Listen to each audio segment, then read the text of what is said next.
Welcome. You are now watching BossLady News, highlighting businesses, nonprofits, events, talent. Ladies and gentlemen, put your hands together for Miss Britt Johnson. Thank you for staying tuned to BossLady News. Now we're going to get a chance to talk with D.Ruff. Hey. How you doing? How you doing? How are you? All right, I can't complain at all. I am excited to have you back on the set again. Yes.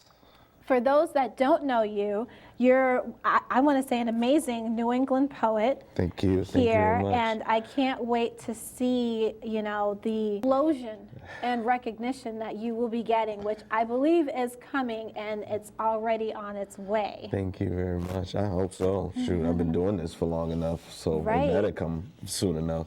How long have you actually been doing this for? So I've been writing since I was 5. But you know, earlier in the beginnings, you trying to impress a girl, it's roses are red, violets are blue type poems. Right. But I continued and actually took it more seriously in like middle school. Still writing, but actually taking it more seriously in middle school. And then high school is when I actually started performing. So I'll say about 15 years ago. Wow. Yeah, so. That's amazing. Yeah, and I've been doing it since. I know we've asked all these questions before, but it's just to be able to do that for so long, it's still, where do you pull your inspiration from? It's hard not to pull inspiration when you have the world as literally your muse. So Right. all the between current events and emotions that happen from those current events, and probably words that friends and family and strangers aren't able to speak. Usually I find ways to pull those voices together in order to write those poems and perform them in ways so that way the audience can also feel, if they haven't experienced it before, they're going to experience it after my poem. Like they'll have it in these. Really? And you've got such an array of different pieces. Yes. Everything from activism Yes. and social awareness to romantic and sexual. And for many people, they're not able to really tap into so many different arrays Yeah. of what they're able to do. How do you do that? It's literally, nobody is one way all the time. So that's literally how I'm able to write. So if I'm feeling a particular way, usually I write that particular way. If I want to make sure I project a certain message, I had to find the most relatable topic to relate that message. Because usually you can go out there and spit messages all day, but if it's not relatable, nobody's going to really listen. Right. So I'm trying to make all my topics at least relatable, so that way they can somehow connect with it. And that's usually how I write all my poems. Wow. D.Ruff, you've got such a new recognition also going on. Anytime people are doing an open mic, they're looking for you. Yeah. And even myself, when I was doing an event and I wanted a poet, I went onto Facebook and I'm looking for a poet, but I was looking for you. Yeah, I heard that. And a young lady got in touch with me, and she's like, you know, I can reach out to Dana, and I've got all these other poets just in case. I said, if you can reach out to Dana for me, that's who I want. That is the one. You are right now the one that is inspiring people who are creating events to kind of like gear towards you being the person. How does that make you feel? It's heavy because it's a whole lot of emotions at one time. When I first started becoming a co-host for the If You Can Feel It, You Can Speak It open mic. Which is your mantra.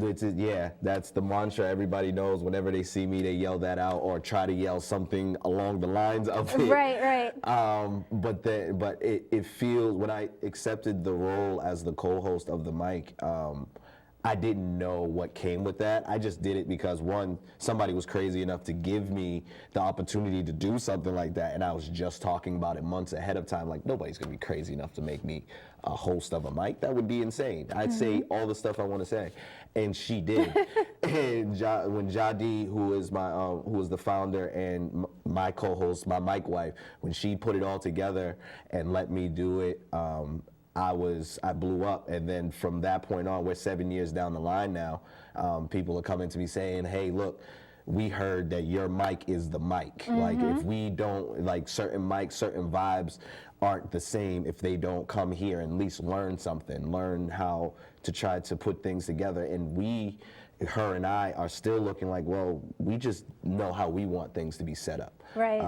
We can't say the same for everybody. We know we wanted a family background. We know we wanted a space where everybody can feel like they can express themselves and feel comfortable. But to have those people come and speak to me in general is an amazing feeling, and it's heavy because it's like I know now I have a lot of responsibilities. Yes. Yeah. With the comment, with much respect comes much responsibility. So, for a lack of better words, I became infatuated with your poetry because you're very emotional when you're performing it. You don't always need a microphone. No. And when I first heard you, it touched me. And then he also had some romantic pieces that touched me in a different way. But I would love, again, for the audience to get a chance to hear one of your pieces. So would you do something for us? Sure. Okay. Let's do some. Okay. I don't need to go to Iraq. I'm in a war of my own.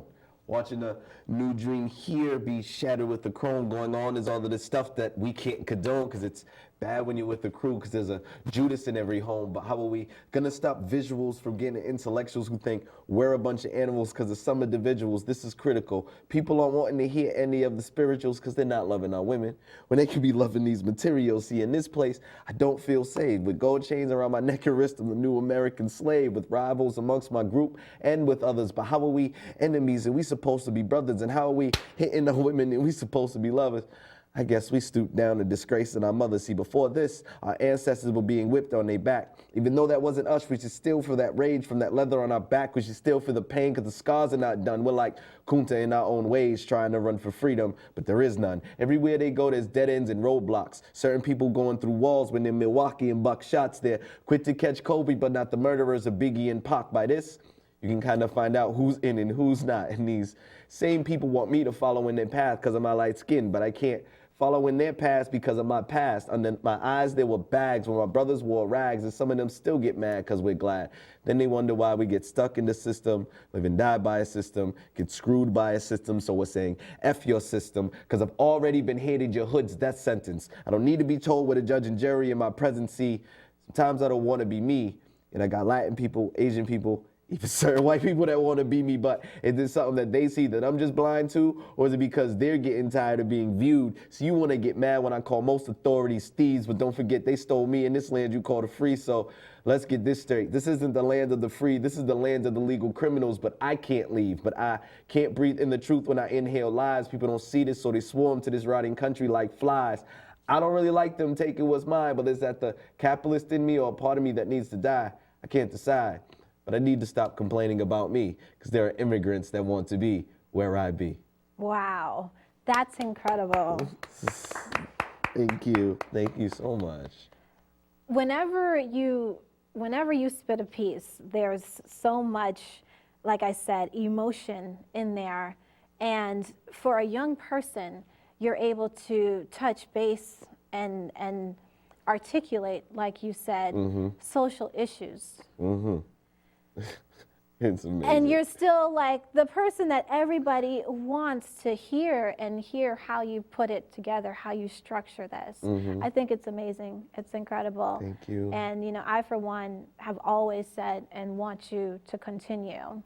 So what is next for D.Ruff? What should we be looking for? Oh, hopefully, not even hopefully, what's in the process right now. Besides the workshops that I want you to do. Yeah, see, exactly. Besides the workshops, I'm touching base with universities and stuff like that to get in and start doing workshops as well. I just had one not too long ago at Salem State. It wasn't a workshop, it was actually an open mic. and they had me host and be the feature for it. And it was a sex open mic, but it wasn't as I thought it was. It was more like sexual awareness. So it was for the people that had dealt with sexual abuse, were sexual abuse victims and stuff like that. And I was going to be, and from that point on, I kind of took it like, you know what, let's make consent sexy. You know, because all the poems, as you know, like are very, very engaging, are very, very intimate. And for somebody that has dealt with something like that nature, they probably don't need to hear that poem. But if I say, well, let's just experience, just say, this is everybody in the poem, everybody in like right now has said yes. Right. Let's just go from there. You go in with somebody that you're feeling, let's make consent sexy right now. And for fellas, like make sure if you get a yes, you bless. Don't, if you get a no, hell no. Like don't continue with your business. And I'm making sure that at least for us males that we are a positive intervention for when certain things do happen. So that's one thing that I wanna make really sure to powerful. start. Yeah, because I'm realizing this more and more that as a man I am ignorant. I don't necessarily honestly understand what you as a woman and as a black woman go through. So for me, I have to make sure that one, I remain open and I remain open and receptive to all the things that are going on and making sure that I speak their piece as well. That's amazing. So, yeah. Well, thank you. You're very, very welcome. You've got so much to teach the young people. Listen, you ain't never lie, okay? It's gonna be hard, but I'm looking forward to it. It's a good mountain to climb. I've worked with young people since I was 14. I have a grasp of what to say, what not to say, how to come at them, how not to. And at the same time, it's all a matter of respect. Young people want respect. They want somebody to listen to them. They're angry because they probably haven't been heard. So just give them a space where they can be, and they can be just as happy as we are as adults, or try to be as adults. Right. My last question for you is, obviously, poetry is an outlet, but is it meditative? Is it something that you feel like, I feel like other people should, which is why I would love to support and encourage workshops here in the Boston area also. But the importance of writing down your thoughts and your feelings, and the importance of, you know, becoming comfortable being able to articulate those. So usually when it comes to those things, I feel the same way, because a majority of the time we walk around really, really pent up. We walk around like pretty much shaking up bottles of soda. We're all ready to explode at any instant. So I feel like as long as you write a little bit, you're loosening the cap a little bit to let that air out before the bubbles overflow. Everybody's done that once in a while. Like you loosened it up just a little bit, make sure you close it back. That's what we're doing, at least with writing. We're getting at least some of that tension, some of that inner feeling, inner conflicts that we have a lot of the time out. And it opens up the space for conversation, which I think a lot of times that's what we need, conversation, in order to have understanding as to where everybody's coming from, because everybody's coming from a different place. I think as long as we understand where that place is, we'll be able to better adjust and better function with each other rather than trying to do everything separately. Absolutely. And I like the analogy you used, where we're all bottles that are twisted and shooken up and just ready to explode, because that's so true. And if we can slowly get some of that anxiety, hostility, and anger emotions out, then it will make us better drinks to drink up. Yeah, see, there it is. So how can people get in touch with you? I know your schedule is already fairly booked up, but how can people get in touch with you if they'd like to work on their poetry or on some writing, or get you to do a workshop with their groups? So I'm on social media, obviously. So you can, on Instagram, it's D_RUFF3. On Twitter, it's DRUFF3Z. Facebook, just type in D.Ruff. And if you want to email me, stayingon94@gmail.com. That's staying without the G. So STAYINON94@gmail.com. That's it. So wonderful. yeah. Well, thank you so much for coming on to Boss Lady News. Thank you very I can't much wait for to having have me. you on again. Yes, And I'll next be time we here. have you on, you know what I'm going to ask for, right? Okay. Yes, yes I do. Yes I do. and I'll be honored to come back. Awesome. Thank you. All right, everyone, we're going to cut to a break, and when we come back, you guys will get to enjoy more Boss Lady News. Don't go anywhere. Sweet.